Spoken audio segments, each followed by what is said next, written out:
do hate starting these videos out on a downer, but today I have to tell you is my final day on my North Macedonian road trip, but it has been a spectacular week driving around the mountains and forests of this incredible country. I have decided though that I am going to go out in style by visiting a couple of the country's most popular outdoor tourist attractions, Matka Canyon and Vodno, a mountain that overlooks the capital Skopje. This may be a very touristy area, but some places are touristy for very good reason, and I think this is in that category. When I parked the car about 10 minutes ago, about 6 coaches full of tourists turned up in the car park, and people started getting off and walking towards one of the 2 boat tours that are here in the canyon. The first boat tour that you come to actually only takes you down the lake and then back again, whereas the second one, it's marked up clearly cave. It takes you to Vrelo Cave, which is the largest cave here in the canyon. So before those people get up the top of the hill, I'm gonna get to the front of the line and see if I can get myself on the tour.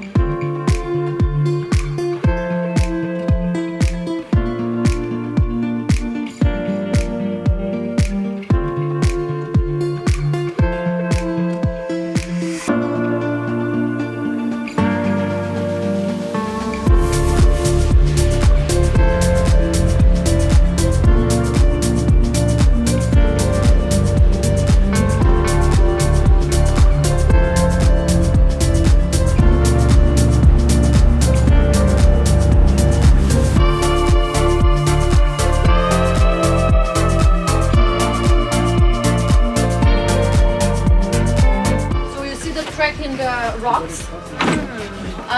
The trek in the rocks is an entrance to an underwater cave that they discovered about 15 to 20 years ago, and paleo divers, scuba divers came from all over the world.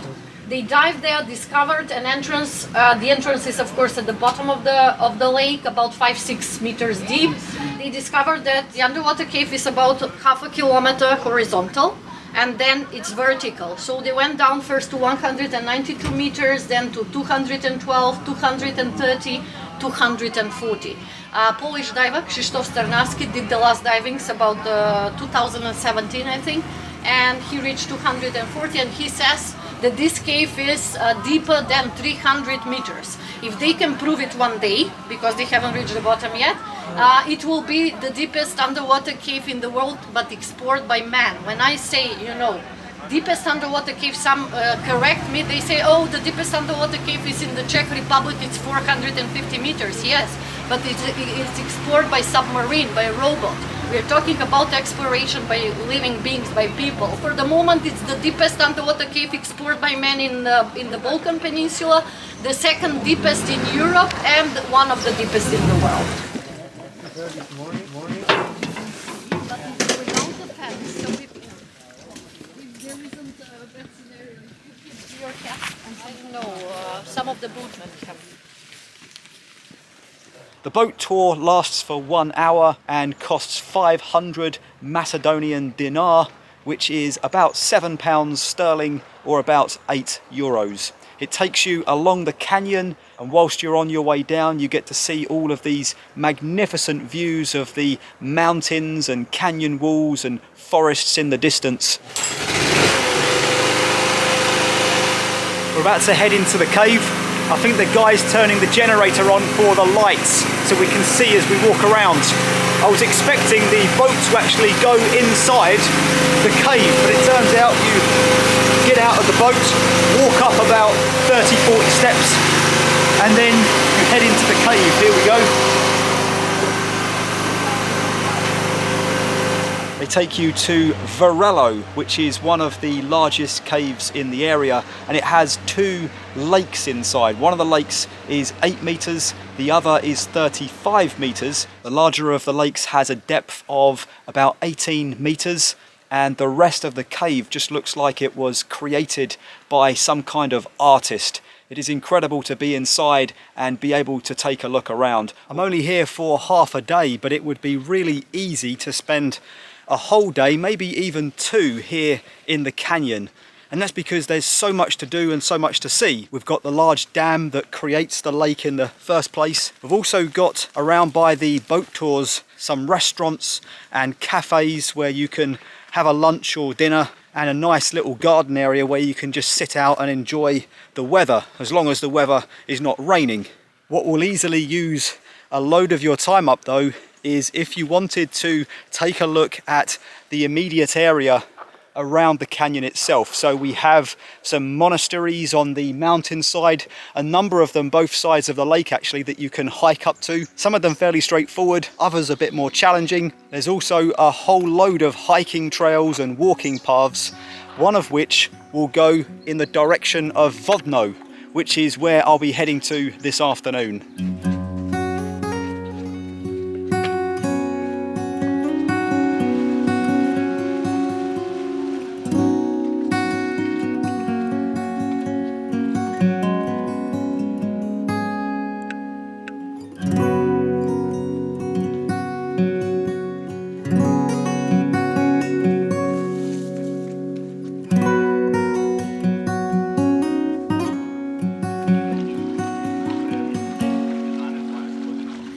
Currently following a trail that follows the shape of the canyon. I think you can walk 4 or 5 kilometers along, maybe even further, just to admire the scenery as you're going. Some sections are just muddy, rocky footpaths in amongst the trees, and then other parts are along the rock face with safety rails and a drop-off down into the water below.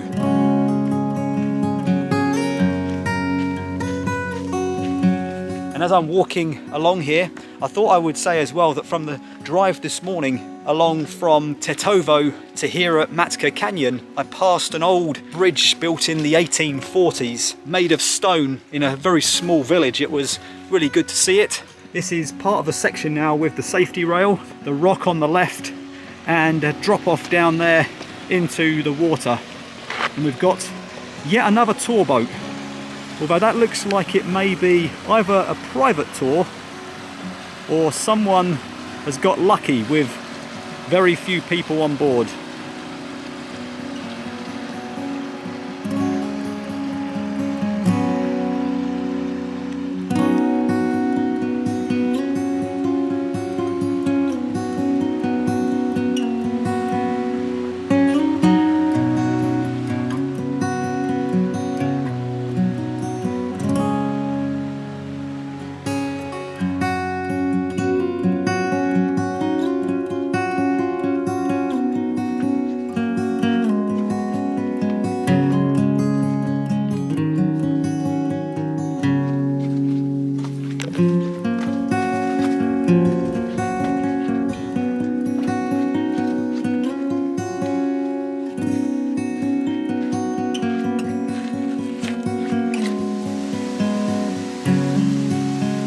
Very close now to the car park. It's incredible how many restaurants and cafes and bars are around.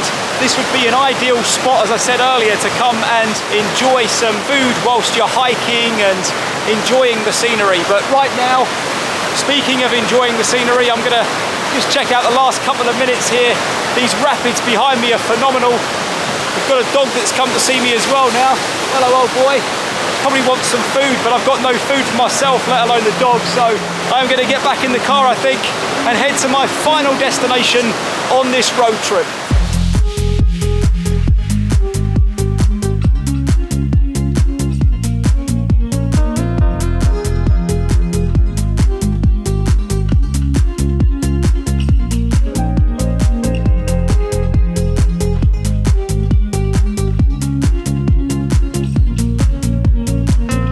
As you can see, I've made it to the cable car station on Mount Vodno. Now there's a little bit of confusion here on my part because originally I thought I could just drive to the top, and then it turns out that you can only go to the top in a vehicle if you're authorised, and my rental car is not. So you drive to the cable car station, you pay 100 Macedonian dinar, and you can then basically catch the cable car right the way to the top of Mount Vodno. And the cable cars only run every 30 minutes, and then they stop for 30 minutes, and then they run again for 30 minutes. And so when I was driving here and I saw the cable cars, it looked like they had stopped for the day. So I was just about to hike up to the top, and it was about a 1 hour hike. I was talking to a local guy, and he was telling me about the different hiking paths, and then he suddenly said, but you could just catch the cable car. And so that's what I've decided to do. I am catching the cable car up. We may catch it back down again, but if not, I'll hike it.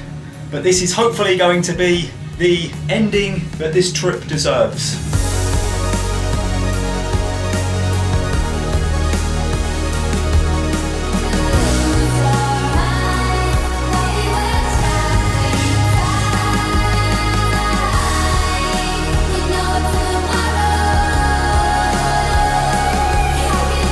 Just like that, my incredible road trip around North Macedonia has come to an end. It's come to an end in a place I think very befitting of the trip that we've had. The mountains and forests and just this incredible scenery all through the last 7 days, and today there's no exception. The canyon earlier was just phenomenal, and then now the views across, I can see in the distance the tree line, villages down in the valley, then I can see a layer of clouds, and above that the mountain tops also covered partially in clouds as well.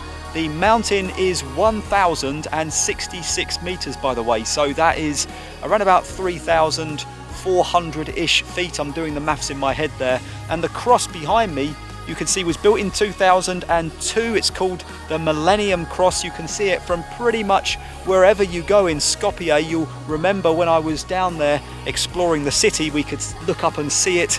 Well, here it is up close and personal. Stands at 66 meters. That's about 220-ish feet. And it is the spot where I am going to bring to a close my wonderful road trip around North Macedonia. So all that's left, I think, for me to say is enjoy the views. I will hopefully see you in another country real soon. Good night from North Macedonia.